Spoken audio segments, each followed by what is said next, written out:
मैं ठीक करूँ। नमस्कार दर्शकों, आप सभी का स्वागत है नवभारत न्यूज़ 24/7 में और मैं हूं आपके साथ अजयदीप सिंह बलवाल। दर्शकों, जम्मू कश्मीर में विधानसभा चुनाव जो हैं अब अपने चरम पर हैं और अब कुछ ही दिनों में जो है विधानसभा चुनाव के पहले चरण के मतदान होंगे और जम्मू के लोगों की क्या विशेष तौर पर डिमांड है उसे लेकर हम आप तक ये इंटरव्यूज़ हर दिन पहुँचा रहे हैं। फ़िलहाल आज हम जम्मू के वार्ड नंबर 5 में आए हैं और यहाँ पर इन लोगों से जानते हैं कि आखिरकार इस वार्ड के क्या मसले हैं जो पिछले कई समय से हल नहीं हुए हैं और किस तरह की डिमांड इनके उम्मीदवारों से है। सबसे पहले सर, आपका नाम? मेरा नाम अंकुल जांबा। अंकुल जी, आप क्या चाहते हैं? वार्ड नंबर 5 में क्या तरक्की है वो होनी ज़रूरी है? किन बातों को अनदेखा इतने सालों में किया गया है? सर, सबसे पहले आप अगर कैमरा घुमा सकें, आपके सामने कितना गंद पड़ा रखा है। म्यूनसिपल कॉरपोरेशन का पूरा ध्यान ही नहीं है यहाँ पे। ये सबसे पुरानी मार्केट है खड़ीका तालाब की मीट मार्केट। यहाँ पे सफाई चाहिए सुबह शाम, बट म्यूनसिपालिटी डिपार्टमेंट की तरफ से बस एक फॉर्मेलिटी तौर पे वो 4 व्यक्ति आते हैं, सुबह 4 सब्जियाँ 4 सामान जो मिलते हैं वो उठाते हैं और चले जाते हैं। सबसे पहले हमारा म्यूनसिपालिटी डिपार्टमेंट जो है वो हमारे 5 नंबर वार्ड को भूल चुका है। आप हमारे पूरे वार्ड में पूरी गली में चक्कर लगा लें, आप हर जगह देखेंगे, पूरी गलियों में हर जगह गंद मिलेगा आपको। तो भाजपा की तरफ से जो हमारी पुरानी सरकार थी, उसके बाद हमारे एलजी साहब आए, बट हमारे वार्ड पे किसी ने ध्यान नहीं दिया। तो सबसे पहले रिक्वायरमेंट है हाइजीन, साफ सफाई, सैनिटेशन। उसके ऊपर बिल्कुल ध्यान नहीं सर इन लोगों का। पूरा मल्ला, हर कोई परेशान है इस चीज़ों से। इवन इस चौक की बात करूँ, इस चौक की अगर मैं बात करूँ ना, इस चौक को लेकर के ये हमारे वहाँ पे दुकानदार हैं, एक हमारे बिशन दास जी नियर स्टेटस के नाम से, उन्होंने बकायदा लेटर्स भी लिखी हैं इनको, कोई कार्रवाई नहीं हुई। कैमरे तक लगवाए, कोई कार्रवाई नहीं हुई। गंद जैसा का वैसा टस से मस नहीं हुआ। अच्छा, तो आपको क्या लगता है कि विधानसभा चुनाव जब हो रहे हैं कितने ज़्यादा ज़रूरी हैं? क्योंकि लंबे समय से पॉलिटिकल पार्टीज तो कह ही रही थी कि चुनाव होने चाहिए, और अब आपको क्या लगता है? सर, इलेक्शंस बहुत ज़रूरी थे क्योंकि हमारा कोई नुमाइंदा नहीं था। सबसे पहले हमसे सबसे बड़ी गलती हुई कि हमारे पूरे जम्मू वासियों ने, मैं तो चलो अपनी तरफ से बोल रहा हूँ, जम्मू वासियों ने बड़ा जश्न मनाया। 300 टूट गई जी, ये हो गया, हल्ला हो गया, बल्ला हो गया, बट उसका बहुत नुकसान हुआ।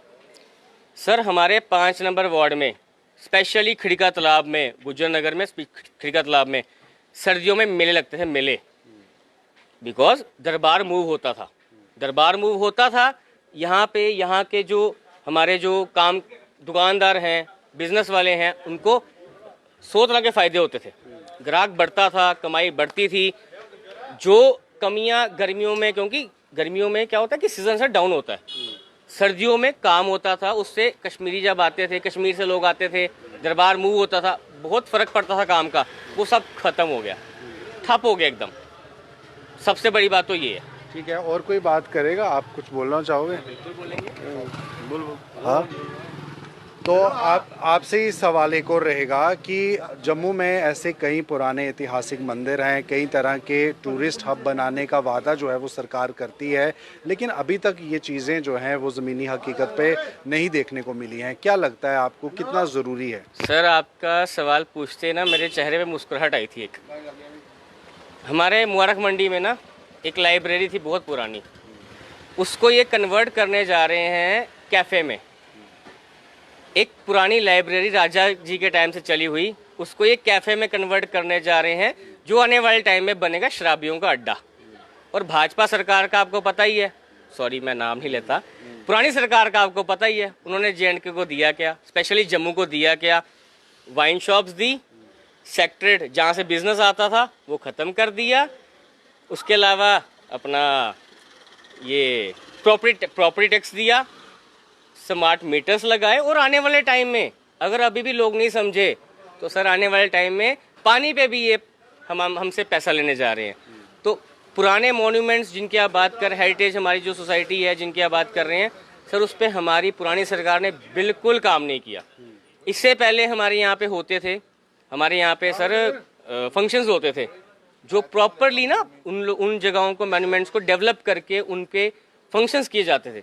पिछले कुछ समय में जब से हमारी ये LG, खास करके हमारी जो LG सरकार आई है, तब से वो सब चीज़ें एकदम वैनिश हो गई हैं, बंद हो गई हैं। एक सवाल और है, जम्मू के यूथ की बात है, आप खुद एक युवा हैं, क्या लगता है आपको कि यूथ को लेकर सरकार बड़े बड़े दावे ज़रूर करती रही है कि इतनी एम्प्लॉयमेंट जनरेट कर दी गई है, इतना टूरिज़्म जम्मू कश्मीर में बढ़ रहा है, बड़े बड़े नंबर्स जो हैं बीजेपी की तरफ से, क्योंकि बीजेपी सरकार केंद्र में है, दावे किए जाते हैं, आपका क्या मानना है और क्या उम्मीदें अब आने वाली सरकार से? सर युवा फिलहाल तो सड़कों पे खज्जल हो रहा है, युवा फिलहाल जो है वो सड़कों पे खज्जल हो रहा है। हमारे माननीय प्रधानमंत्री जी कहते हैं जी पकोड़े बनाने वाले को भी रोज़गार दिया, वो उसकी मजबूरी है। एक बंदा MBA करके चाय बेच रहा है, उसकी मजबूरी है। तो युवाओं के लिए इस सरकार ने कुछ भी नहीं किया, टोटल ज़ीरो। 100 में से नंबर दूँ, 10 में से दूँ तो ज़ीरो बनते हैं। आने वाली सरकार से हमारा ये एक्सपेक्टेशन है कि वो युवाओं के लिए कुछ ना कुछ करेंगे। हमारी सरकारी नौकरियां निकलेंगी आने वाले टाइम पे। हमारे काफ़ी सारे डिपार्टमेंट्स में जहाँ पे काफ़ी सारे लोग पिछले 10-12 साल से रिटायर हो रखे हैं, जहाँ पे वो वैकेंसीज अवेलेबल हैं, बट हमारी सरकार, खास करके हमारी LG सरकार, वो वैकेंसीज निकाल नहीं रही। आने वाली सरकार, हमारे हमसे चुने हुए हमारे नुमाइंदे जो खड़े होकर सरकार बनाएंगे, वो काम करेंगे और वो इलेक्शन अपनी तो ख्वाहिश है सर वो इलेक्शन जीतें, बट वो युवा के लिए काम करेंगे। क्योंकि आजकल क्या है सर कि आजकल सरकार जो भी बनेगी ना वो युवा बनाता, क्योंकि युवा का जो है बहुत इन्फ्लुएंस होता है आज की डेट में। इस करके युवा का जो भी है वो सुना जाएगा और युवा की तरक्की होगी। आने वाले साल के अंदर आपको पता चल जाएगा अगर सरकार अच्छी आएगी कोई तो। चलिए, तो साफ सी बात है दर्शकों, काफ़ी ज़्यादा उम्मीदें हैं जम्मू के लोगों को। और आज वार्ड नंबर 5 में भी आपने सुना कि किस तरह से यहाँ के लोगों की मसले मसाइल हैं, और विशेष तौर पर युवा जो कि आगे आना चाहता है, अच्छी नौकरियों पर काबिज होना चाहता है और अच्छी तरह से अपने परिवार को पालना चाहता है। तो बहरहाल आने वाले समय में पता चल पाएगा कि आम जनता का हाथ किस पार्टी की ओर है। फिलहाल आप बन रहे नवभारत के साथ।